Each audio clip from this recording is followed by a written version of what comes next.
हर वो खबर जो आपकी जेब के लिए है जरूरी। और आज की पहली खबर है रेलवे से जुड़ी हुई। सीनियर सिटीजन्स को रेल टिकट में छूट मिलेगी या नहीं, आइए जानते हैं इस पर सरकार का क्या है कहना।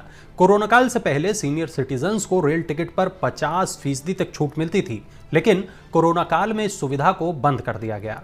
कोरोना के बाद रेल सेवा को तो फिर से शुरू कर दिया गया, लेकिन बुजुर्गों को मिलने वाली छूट बहाल नहीं की गई। अब सरकार ने यह साफ किया है कि उसका सीनियर सिटीजन्स को किराए में मिलने वाली छूट को बहाल करने का अभी कोई इरादा नहीं है। साथ ही खिलाड़ियों को भी टिकट पर मिलने वाली छूट को बहाल नहीं किया जाएगा। रेल मंत्री ने लोकसभा में कहा कि कोविड-19 के कारण पिछले 2 सालों की रेलवे की कमाई 2019-20 की तुलना में कम रही है। इसका रेलवे की वित्तीय सेहत पर व्यापक प्रभाव पड़ा।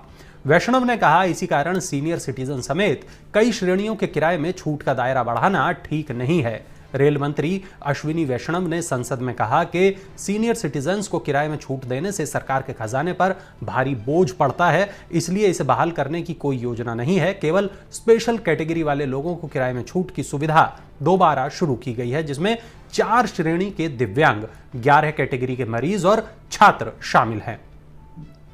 दूसरी खबर भी रेल यात्रियों से जुड़ी है। आईआरसीटीसी ने ट्रेन में लंच, डिनर और ब्रेकफास्ट के लिए नियमों को बदल दिया है। आईआरसीटीसी ने कहा है कि अगर यात्री ट्रेन में अपने भोजन या ब्रेकफास्ट को प्री बुक्ड नहीं करता है और यात्री ट्रेन में यात्रा के दौरान भोजन या ब्रेकफास्ट मांगता है, तब ऐसे में यात्री को एमआरपी के अलावा अतिरिक्त 50 रुपए का भुगतान करना होगा। लेकिन कोई यात्री चाय खरीदता है तो उसे केवल 20 रुपए ही देने होंगे। आईआरसीटीसी ने चाय पर सर्विस चार्ज को खत्म कर दिया है। इस कदम से ट्रेन में अब चाय और कॉफी एक ही रेट यानी 20 रुपए में मिलेगी, लेकिन भोजन और ब्रेकफास्ट पर 50 रुपए का कैटरिंग चार्ज लगता रहेगा। यह चार्ज शताब्दी, राजधानी, वंदे भारत और दुरंतो एक्सप्रेस जैसी प्रीमियम ट्रेन में वसूला जाएगा। कैश डिपॉजिट को लेकर सरकार ने नए नियम बना दिए हैं। इनके बारे में जानना आपके लिए बेहद जरूरी है।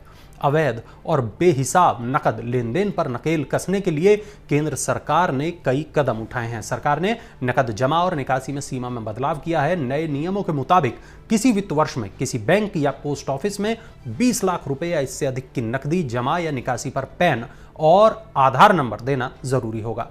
अगर इन नियमों का पालन नहीं किया तो 100% जुर्माना लगेगा। Central board of direct taxes ने इनकम टैक्स रूल्स 2022 के तहत नए नियम जारी किए हैं। नए नियमों के तहत एक या एक से अधिक बैंकों में एक वित्त वर्ष में 20 लाख रुपए या इससे ज्यादा कैश जमा करने या निकालने पर पैन और आधार की जानकारी देना जरूरी होगा। अगर आपको हमारे इस वीडियो में दी गई जानकारी पसंद आई हो तो इसे लाइक और शेयर जरूर करें। साथ ही हमारे चैनल को सब्सक्राइब करना ना भूलें। धन्यवाद।